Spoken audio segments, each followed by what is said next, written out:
Diagramas de equilíbrio, fundamentação termodinâmica. Iniciamos a apresentação com uma questão. Se soubermos tudo sobre uma dada fase com dois elementos, por exemplo, chumbo e estanho, como nós já vimos, que formam uma solução sólida com uma certa solubilidade, o chumbo é cúbico de fase centrada, ele aceita, por exemplo, a 150 graus, cerca de 10% de estanho. Então, se soubermos tudo sobre essa fase CFC, parâmetros de rede, a estrutura eletrônica do chumbo, a estrutura eletrônica do estanho, etc. Com esses dados, conseguimos calcular o limite de solubilidade do soluto? Bem, essa resposta fica para o final do curso, e ela está na raiz da construção dos diagramas de fases, que é a energia livre de Gibbs, G, das diferentes fases em função da composição e da temperatura, ou eventualmente da pressão. Relembrando, a energia livre de Gibbs é dada pela entalpia menos a temperatura vezes a entropia, ou seja, são todas propriedades de estado, e a energia livre de Gibbs é uma propriedade interessante porque ela serve como critério de equilíbrio para um dado sistema, que, diferentemente da entropia, no caso da segunda lei da termodinâmica, esse sistema pode ser um sistema aberto. E esse critério de equilíbrio é válido para transformações em temperatura constante e pressão constante.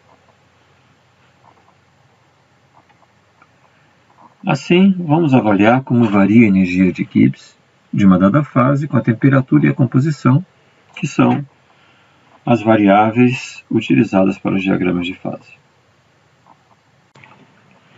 Vamos ver então a variação da energia livre com a temperatura. Neste gráfico de cima, vemos que a energia livre decresce com a temperatura, o que é de se esperar, porque se a entalpia e a entropia não variarem muito, então teremos uma inclinação negativa para a temperatura. E não só isso, como a concavidade é para baixo, porque a entropia ela cresce com a temperatura, como é com sinal negativo, então a gente tem essa concavidade para baixo. Tomemos agora duas fases, uma sólida e uma líquida, e vamos avaliar a transformação de líquido para sólido, ou seja, uma solidificação. Como a entropia do líquido é maior do que a do sólido, a inclinação da curva é maior para o líquido. Portanto, as curvas se cruzam em algum ponto, e abaixo deste ponto de cruzamento, a energia livre para essa transformação, ou seja, a energia livre do sólido, que é o produto, menos a do líquido, que é o reagente, vai ser negativa. Portanto, abaixo deste cruzamento, o líquido pode se transformar em sólido. Acima do cruzamento, a situação se inverte e o líquido não pode se transformar em sólido. Agora vamos ver a energia livre em função da composição. Vamos por etapas. Vamos considerar a variação da entropia quando se prepara uma mistura e da entalpia quando se prepara essa mistura. Para um dado T, ΔG vai ser ΔH menos T ΔS. E o ΔS pode ser estimado com base nesse seguinte raciocínio. Vamos imaginar 4 bolinhas idênticas. A cor está aí só para identificá-las, mas não importa. Em 2 caixas idênticas. E cada caixa comporta até 4 bolinhas. Quais são as possibilidades de distribuição dessas bolinhas nessas 2 caixas? Bem, temos a situação de 4 bolas numa caixinha e a outra vazia. Ou 3 bolas numa caixinha e a outra vazia. Neste caso, a gente tem 4 possibilidades. E assim por diante. Então, quantos arranjos diferentes teremos Com 4 bolinhas na caixa 1. Nós já vimos, deve ser 1. Com 3 bolinhas na caixa 2. Deve ser 4. Com 2 bolinhas na caixa 1. Vamos fazer as contas. Verificamos nesse caso que é 6. Com uma bolinha na caixa 1, é semelhante ao caso anterior, é 4. Sem nenhuma bolinha na caixa 1, 1. Então são 16 arranjos diferentes e a probabilidade de cada uma dessas situações as probabilidades vão ser 1 sobre 16, 4 sobre 16, 6 sobre 16, 4 sobre 16 e 1 sobre 16 novamente. Então a maior probabilidade é 2 bolinhas na caixa 1, 6 sobre 16. E a menor é estarem todas em uma dada caixa, 1 sobre 16. Nós fizemos essas contas para 4 bolinhas, mas se fossem 20 bolinhas, um pequeno aumento, a possibilidade de todas estarem em uma dada caixa é 1 sobre 1 milhão aproximadamente. E o que isso tem a ver com a entropia? A entropia mede a probabilidade de qualquer possível distribuição de átomos, por exemplo, de átomos, em um sistema. Então, a entropia é uma constante vezes o logaritmo do ômega, onde o ômega é a probabilidade de uma dada distribuição e K é a constante de Boltzmann. Então, essa é, bem simplificadamente, a interpretação de entropia da termodinâmica estatística. Lembrando que a entropia surgiu muito antes disso, com Carnot, mas o que foi definido por Carnot, através de leis ligadas a calor, foi a variação de entropia, que seria o calor numa transformação reversível dividido pela temperatura. Agora não, a gente está trabalhando na entropia com um modelo de probabilidade. Então a gente pode usar esse tipo de raciocínio para prever a entropia de uma mistura de átomos A e B em uma dada fase. Então a ideia é comparar essa entropia com a entropia no caso dessa mistura não ser feita, da gente deixar todos os átomos A de um lado e todos os átomos B do outro. Isso versus fazer uma mistura AB. Se nós tivermos N ciclocristalinos, N átomos de A e N-N átomos de B, a entropia da mistura vai ser dada por, então é ΔS, né, da mistura, menos NK, XA ln de XA, menos mais 1 menos XA, logaritmo de 1 menos XA. Tudo isso vem da definição lá do Boltzmann, aplicado a duas distribuições. Se nós traçarmos essa equação em função da composição AB, ou seja, da quantidade de átomos de A, que vai ser 1 menos a quantidade de átomos de B, em termos de frações, o gráfico vai ser simétrico em relação ao centro e vai ser positivo.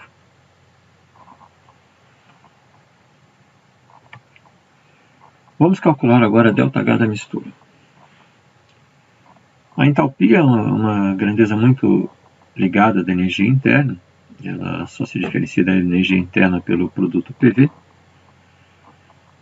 E, portanto, a gente pode pensar que ela tem uma contribuição tanto da energia cinética como da potencial, como a energia interna tem. Assim, para a gente estimar a entalpia de mistura, vamos considerar apenas a energia potencial. Não esquecer a cinética, que é distribuída igualmente, não é afetada pela mistura, etc. Vamos pensar só na energia potencial. De que? Das ligações entre A e A, que seria, para o caso do A, não fazer uma mistura, e B, que por sua vez também não faria mistura, e a energia potencial das ligações A e B. Essas energias são negativas, está certo? Porque a gente considera que a energia é zero para uma distância infinita. Quando a gente aproxima dois átomos, eles passam a ter uma energia negativa. Se as interações A e B forem mais favoráveis, ou seja, tiverem menor energia do que as interações entre A e A ou B e B, a formação da liga é favorável e o ΔH de mistura será negativo. Caso seja mais favorável fazer ligações A com A e B com B, esse ΔH vai ser positivo. Então a gente pode traçar também curvas baseadas numa situação inicialmente simétrica. Nós vamos ver que essas relações não são simétricas quando a gente começa a ter estruturas mais favoráveis para um elemento ou outro. Foi o caso que a gente fez com o chumbo. Era mais favorável a ligação para o chumbo CFC e para o estanho CCC. Mas vamos pensar num sistema simétrico. Na solução ideal não vai haver diferença de interação. Se a tendência a ficar separado em A e A e B e B for preponderante, então a curva vai ser para cima. E se for preponderante a tendência a formar a solução sólida B, o ΔH vai ser negativo.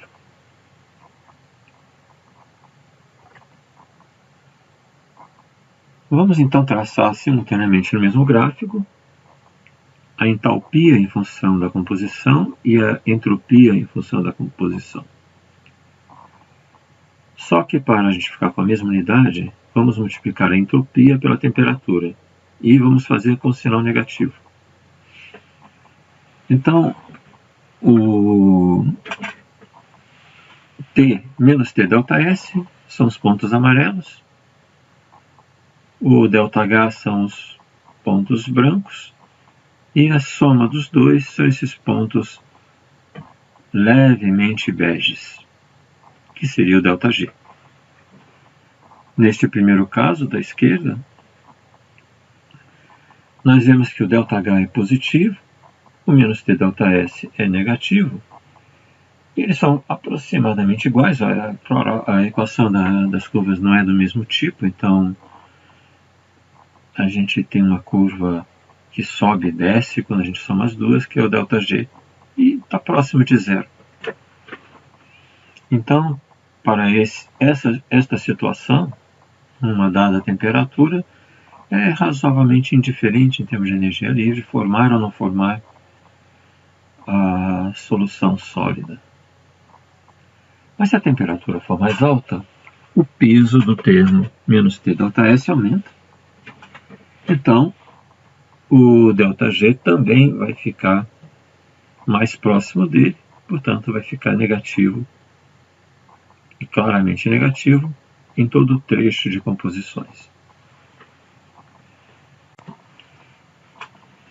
Pensemos agora em fases reais. A variação de entalpia com a composição não vai ser simétrica, então essas curvas vão estar deslocadas para a direita ou para a esquerda. E nesse exemplo nós temos uma fase 1, que está deslocada para a direita, ou para a esquerda, e uma fase 2 deslocada para a direita. A pergunta que a gente coloca é o seguinte: qual é a maneira que vai gerar a menor energia livre de se combinar essa fase 1 e essa fase 2? Ou seja, é melhor o sistema optar por ficar como fase 1, optar para ficar como fase 2, ou optar por ficar como uma mistura de duas fases, fase 1 e fase 2. Isto no trecho entre as composições x1 e x2. Nós colocamos dois exemplos, um deles com as misturas das fases x1' e x2', que vai dar a energia livre G1, e outro com os pontos x1 e x2, que vai dar a energia livre G2, que é menor do que G1. Assim sendo, a segunda opção é mais vantajosa. E ambas são mais vantajosas do que formar apenas a fase 2 ou apenas a fase 1. Vamos retomar essa figura com mais detalhe para ficar mais claro do que nós estamos falando. E dessa vez, em vez de colocar duas fases sólidas, colocamos uma fase sólida e uma fase líquida. Então, na composição C0, repetindo, nós temos as possibilidades de formar líquido, e a energia livre seria G1. Ou sólido, energia livre G2. Qual que é mais vantajoso? Sólido. Entretanto, se nós tivermos as duas fases presentes, a energia livre pode ser mais baixa.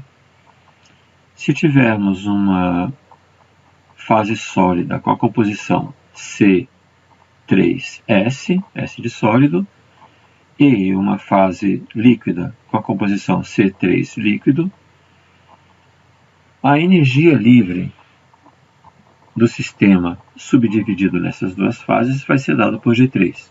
Por quê? Porque a energia livre vai estar nesta reta que une as duas. É uma questão de regra de 3. Nós temos uma certa quantidade como sólido, uma certa quantidade como líquido, e as energias livres vão estar sobre aquela reta, dependendo da composição, estar desde C3S até C3L. Então, nosso C0 está mais próximo do C3S, portanto, o G3 está mais próximo do G3S do que do G3L. Então, vemos que a energia livre G3 é mais baixa do que G2 e do que G1. Compensa dividir nessas duas fases. E compensa mais ainda se as composições do sólido e do líquido forem mais afastadas entre si, se a gente chegar até que essa reta seja uma tangente comum a essas duas curvas. Aí chegaríamos a G4, que corresponde à mistura do sólido com a composição C4S e do líquido com a composição C4L. Temos agora então a comparação das quatro situações. E se a gente tiver como a composição C0 à esquerda daquele ponto de tangência, o que vai acontecer? Podemos comparar duas situações. Uma, termos apenas o sólido, a energia livre seria G2, ou dividirmos, por exemplo, em um sólido G3S novamente, à esquerda agora, e um líquido G3L. Nós vemos que se nós unirmos esses dois pontos com uma reta, a energia livre G3 vai estar acima de G2. Então, neste caso, não compensa subdividir o sistema em uma fase sólida e uma líquida, é melhor deixar apenas como sólido mesmo. Uma outra maneira da gente dizer a mesma coisa é olhar para o canto esquerdo do gráfico, onde a tangente encontra o eixo da energia livre de Gibbs. Esse encontro corresponde ao potencial químico de A no sólido, porque é a tangente da curva, e também ao potencial químico de A no líquido. No lado oposto, seria um potencial de B no sólido e de B no líquido. Por que ao mesmo ponto? Porque a tangente é comum às duas curvas. Então, termos a adoção da divisão nessas duas fases, C4S e C4L, corresponde a termos A com o mesmo potencial nas duas fases e B com o mesmo potencial nas duas fases, que é o critério de equilíbrio para este sistema. Então, partindo dessas ideias, vamos montar um diagrama de fases a partir do movimento dessas curvas quando se varia a temperatura. Temos então uma temperatura T1, uma temperatura baixa, digamos, com a curva de energia livre de um líquido, mais à esquerda, de um sólido beta e de um sólido alfa. Nós percebemos que dá para traçar duas tangentes, uma entre líquido e sólido beta, e outra tangente entre sólido beta e sólido alfa. À esquerda dessas tangentes, o líquido seria estável. Na primeira tangente, um equilíbrio entre líquido e beta. Na segunda tangente, um equilíbrio entre beta e alfa. E os outros dois campos, líquido e beta e alfa. Se nós subirmos a temperatura, a curva do líquido vai se mover mais rapidamente. Todas elas descem, mas a do líquido desce mais rapidamente. Então chegamos a uma situação em que podemos ter uma tangente comum às três fases. Subindo um pouquinho mais a temperatura, a gente passa a ter uma tangente comum, a mais baixa, entre líquido e a fase alfa. E finalmente, numa temperatura ainda mais alta, a curva do líquido fica muito mais baixa do que todas as outras e não se consegue mais traçar tangentes comuns abaixo delas, apenas a fase líquida vai estar estável. Vamos pegar esses pontos de tangência e plotá-los em um gráfico. Começando pela temperatura mais baixa, os 4 pontos de tangência geram os campos de estabilidade de líquido, líquido mais beta, beta, beta mais alfa e alfa. Na temperatura T2, as três fases em equilíbrio, à esquerda desse equilíbrio líquido, à direita desse equilíbrio alfa. Na temperatura T3, temos o campo líquido à esquerda, líquido mais alfa e alfa, e finalmente, na T4, apenas líquido. Agora vamos juntar esses pontos. De que jeito a gente junta? A gente consegue juntar dessa maneira. O que é esse diagrama? É o chamado diagrama peritético. Nós temos um equilíbrio invariante na temperatura T2, que é o equilíbrio peritético, no qual temos dois sólidos em equilíbrio com um líquido. Só que o líquido, diferentemente do que acontece no diagrama eutético, que a gente já olhou, o líquido está fora da reta que une os dois sólidos. No caso, está à esquerda. O beta está no meio e o alfa está à direita. Se a gente pensar numa solidificação, em alguma dada composição, inicialmente forma-se alfa e líquido. A partir do líquido, temos uma situação em que a gente tem líquido e alfa, os dois reagem para formar beta. Essa é a reação peritética.